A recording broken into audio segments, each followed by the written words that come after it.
Good morning, Warriors! Back with another episode of Vigor Warriors 2 and the 1% Club. Hope you guys are doing well. Had a wonderful Christmas, and again, Merry Christmas to you guys, and looking forward to another good year coming up.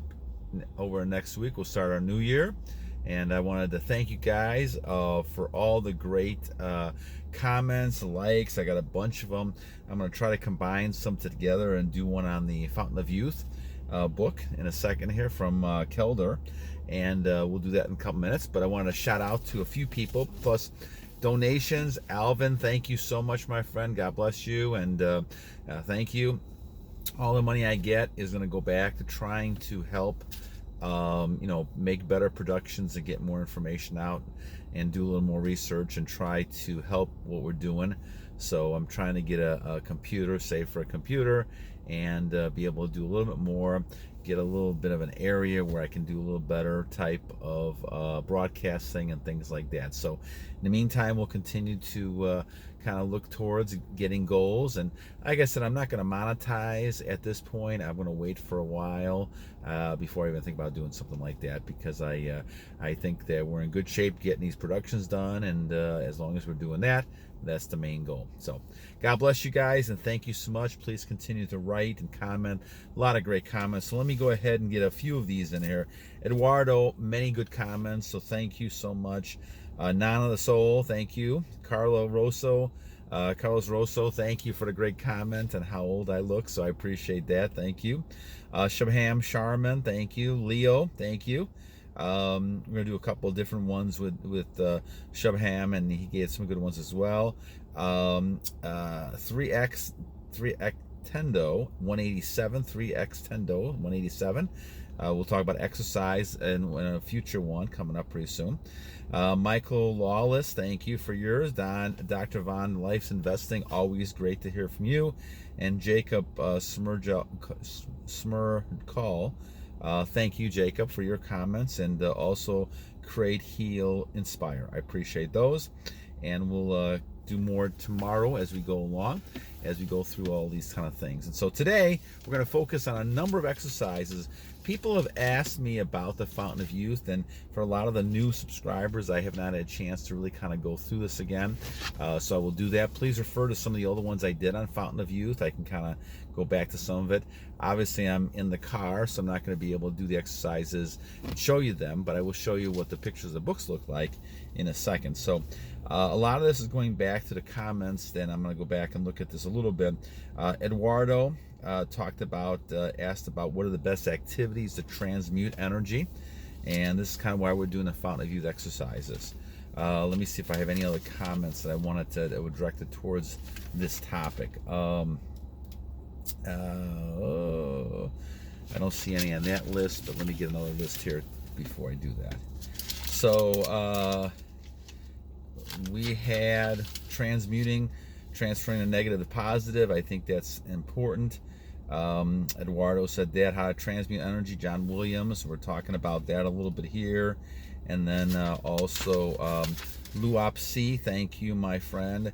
He was asking about the Fountain of Youth exercises. So we're kind of doing all of this in those things. So shout outs to everybody, Luop C, Eduardo, John Williams, all you guys kind of focusing on this. So let's kind of look at this for a second. So the book we're talking about here is called The Fountain of Youth. Peter, and it's Keller, Kelder, and this is a later version of it. I think it's a forward done by John, by Bernie Siegel. Did a nice job, and he's a medical doctor, and he did a nice kind of discussion about this in real time. And the book I got originally was back from the 1940s or 50s, and I think that was when it was first published, but they've had versions in the 80s and 90s. I found one at the Goodwill, was the first one that I actually kind of got, and used that one to kind of talk about, trying to stay younger and trying to be more have more vitality and vigor And obviously that's where Vigor Warriors come from as well. So what are we really doing here? We're talking about the fact that it's one thing about retaining, and it's okay, it's great to retain. That's the first way to start. But like we talked about before with the conundrum we talked about with the medieval times, that people were actually worried about people overdosing and getting kind of basically exploding when it came to too much energy. And so they had to go ahead and they dealt with it in that way by saying go ahead and release. Well, we're not talking about releasing here. We're talking about transmuting that energy into other types of energy. Basically, it's kind of potential energy, and you're going to try to make it in kinetic energy, not by releasing it, not by having intercourse all the time, but by doing other things. This is why goals are important. Now, we talk about attraction as well.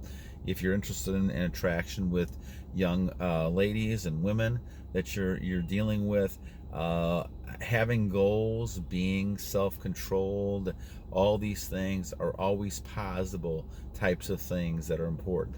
You know, I think it's important to kind of realize that women look at that and they had respect for that, and that's important to kind of have. So it's important to look at and realize that what you're trying to do then is kind of keep that self-control, but also being able to take that energy when you get that moment and get excited about something, get aroused by something, you're going to go ahead and transmute that into positive energy. So once again, the book is called The Ancient Secrets of the Fountain of Youth, the one I'm using right now, and this is by Keller. And the whole idea behind this is the fact that we have what we call chakras, energy forces. And there's been a lot of talk about that this is really something that is in us. We know that we're made of energy, and so it would make sense that's the case. And so we talk about this as being something that we need to move ahead with. A lot of people don't believe this. This is more of an Eastern philosophy. It's becoming more popular in the West, but it's really more of an Eastern philosophy. And so as you look at this, the whole idea that you're looking at is trying to keep those chakras going. Now you may ask, well, where are the chakras at? So there are 7 chakras, and I'm kind of doing this backwards, but hopefully you guys can see this. There's 7 chakras in the body. Obviously the one in the reproductive system is the first one. And then you have, not the first one, the second one looks like is the reproductive one. But then you have the third ones in the stomach, the fourth one, the fifth one, and then 6th and 7th. So you notice, my friends, warriors, you notice that all of these basically are in the middle. And this is why Pilates and these other types of exercises were popular in the Midwest and in America for a long time, and I think they still are to some extent. If you can get a strong core, which I've fortunately been able to develop over the years, then you're going to be able to kind of keep those chakras going. And so the whole key that Keller talks about, in what he actually, it's a story basically about a person who was very old, even though he was still pretty young. He had just gotten older for a lot of different reasons, and he went to search in Tibet for the Fountain of Youth. Well, he thought it was some kind of mystical formula. What he found was a bunch of old ancient tribes, and actually the monks in Tibet were there, and they looked so young, and he couldn't figure this out. And then he understood the story about the chakras, and what happened was the chakras involved certain type of exercises. What they're trying to do is with these seven areas again, trying to stimulate those. The whole idea was that the chakras, as you're younger, move very quickly, and as you get older, they start to slow down. And so the thought pattern is, if you continue the chakras fast, you're going to stay at least mildly young. Now, of course, at some point, you're going to get old, and we all do, and because the chakras are just not going to continue moving that fast for your whole life. However, you can do exercises that keep them moving, and that's the whole key to it. You don't want them to slow down, because that's when the aging process really kicks in. This is why people can theoretically look young, or at least look at the same point when they started all this. And that's kind of what I feel that I've been doing for a lot of these years, looking about the same way, probably the late 30s, early 40s, when I first started a lot of this stuff 20 some years ago. And so I really have not seen. Now, I didn't have a beard back then, so if you looked at pictures, even actually look at some of the pictures we've had, somebody asked me why I shaved. I was clean cut, my friends, for a long time. I had my bit of time during the 60s, but then through the 70s, mid 70s, all the way up to 1999, I had no beard at all. And so I grew the beard because I felt like there's advantages, and that's going to be another video we can talk about, that there's advantages in having beards, and I think there's a lot of health benefits that I have found having beards. But we'll talk about that on another type of issue, because I do know that, and actually a couple people mentioned, at least one person, I think it was Truth. I'm gonna give a shout out to Truth. Trust Almighty. Who says I kind of ramble once in a while, and I do. I understand that comment, so I'm trying not to kind of ramble this time. So back to our issue here. So we're talking about these 7 chakras. We're going to do exercises to try to keep them moving fast. Now, along with the diet, along with the cold showers, along with the fasting, all these things can help you. But when it comes to the exercises, they're important. So what you're doing on the first one is you're doing spins. Number 1 is a spin. So you're basically going from spinning around in a clockwise direction. Now, I do 21 of these each day, and that tends to be something that kind of keeps that chakra moving. So what you're doing is you're stimulating the chakras, especially up in the brain area, the 2 that we have. And I think that was 7 and 8, and we look at these. So 6 and 7 tends to kind of stimulate that one. You're basically keep going. Now you got to keep focused on a spot. As you're rotating around and you're spinning, you're basically going and looking at straight ahead.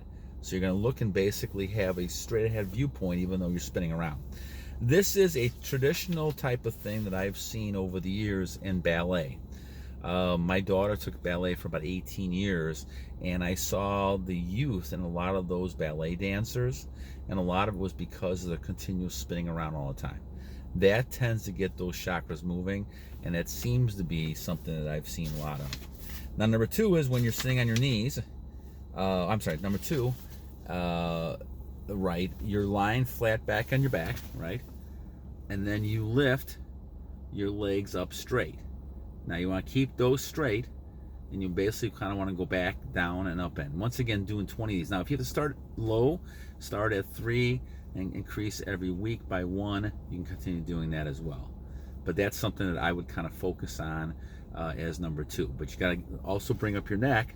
You want to strengthen your neck as well. So that's number 2. Number 3, you should do right after number 2, and that's when you're sitting on your knees, and you're basically putting your hands underneath your rear end, and you're going back and forth and lifting back and forth. This allows you to stretch that middle area again, and you're building that strength in the middle area. So that's right number 3. And then right number 4 is you're sitting back, right? And you're lifting your head forward, and then you go and lift up. So you push yourself up, and this strengthens obviously a lot of the areas in the middle of your body because you're pushing yourself up, and your arms also get very strong with this as well. So that is number 4. And like I said, you can get more clarification in the book on some of these things if you get the book. The book, it doesn't cost that much money. It's like $8, $9, something like that I found. Now, number 5 is your, what they call in yoga is up and down dog. You're kind of going up, and then you're using, once again, your middle area. Now, all of these are very important when it comes to building that middle area. All those chakras are going to get speeded up by doing this. And I think one of these days what I'll do is, if I get some time, I'll actually do these for you guys to see these in person on one of the shows. Now, there's a 6th one that I didn't do for a long time, but I'll show it to you because this is what involves semen retention. So number 6, when you get in a situation where you are actually going ahead and getting aroused and excited, what you got to do is you got to stand straight up. Okay, now this is when you get excited. Stand straight up, okay, and you breathe out fully, then bend over and prop your hands on your knees, force out the last trace of air. That's number 2, they did there, right? Okay. Number 3, return to a standing position. And then place your hands on your hips and press down. Pull up your abdomen, your stomach, and raise your chest. Hold as long as possible. And breathe in deep through the nose. Okay? You guys can see this, right? In there. Okay. And that's going to move, all of a sudden, your energy up. And so whenever you get excited and everything is down in that chakra area, once again, going back to your chakras again, if we look at this whole idea with the chakras, number 1 and 2 especially, you're focusing on, and that's going to be in that reproductive area. You want to move that up to the rest of your body. And those kind of exercises can kind of help you there. So the idea we're talking about here is we're talking about transmuting in your energy. You're transmitting upwards. You're moving it to a place where now it's going to help you accomplish your goals, accomplish more of the things you're using it for, instead of just wasting it away, and shooting on some kind of pillow sheet or whatever you're doing, or in some person, and not wanting to have children and kind of wasting your energy away, becoming weaker. So I really recommend the book. Again, The Ancient Secrets of Fountain of Youth. I know I'm showing this probably backwards as you guys see it. But the idea is that you want to go ahead and do something to transmute this energy. It's great that you made a decision. A lot of the 1% people making great decisions to go ahead and conserve the energy, retain the energy, but you also then want to do something with it, because you can get frustrated if you're not doing something with it. It's a lot of energy to hold on to. And so what you're doing with it is transmuting it into yourself and then to goals you have after that point. All right, so once again, let me shout out to a bunch of people who made comments on this. A few people. Oh, Luop C, I think I said that. I hope I did. Luop C, thank you very much for your comment and question. I hope this helps a little bit. Same thing with John Williams, how to transfer energy. I would recommend these exercises as a way to do that. Also, transmuting the negative to the positive. I think Eduardo had talked about that. And certainly Eduardo was talking about how do we transmute energy as well. So all these things are important when it comes to this. And I hope you guys kind of go back, either look at the book or kind of think about these exercises a little bit. And I can get a little more clarity on these exercises if you wish to at some point as well.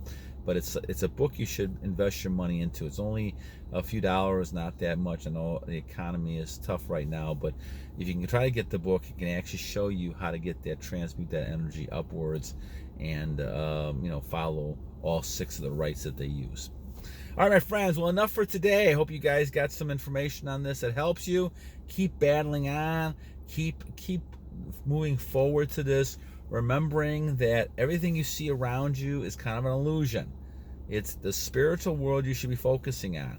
God is the number one thing, and we talk about that a lot, where you should not worry about retention. You should follow God. I think someone mentioned that, a great comment like that, and I probably get to that pretty soon. But the idea was that God should come first, and of course, God comes first. The reason we talk about this is because so many people struggle with this aspect of it. But remember, God is the person leading you, and God is not going to give you more temptation than you can handle. And that's why it's important to listen to God and to follow what He's saying to you as well. So, all right, my friends, God bless you guys, every one of you guys. Hope you guys are going to have a great day. Hope you guys look at some of these exercises, find ways to build your body stronger, transmute all that energy. And until next time, guys, remember, every day is a new day to a wise warrior. So be a wise warrior. God bless you guys and have a great day. Battle on.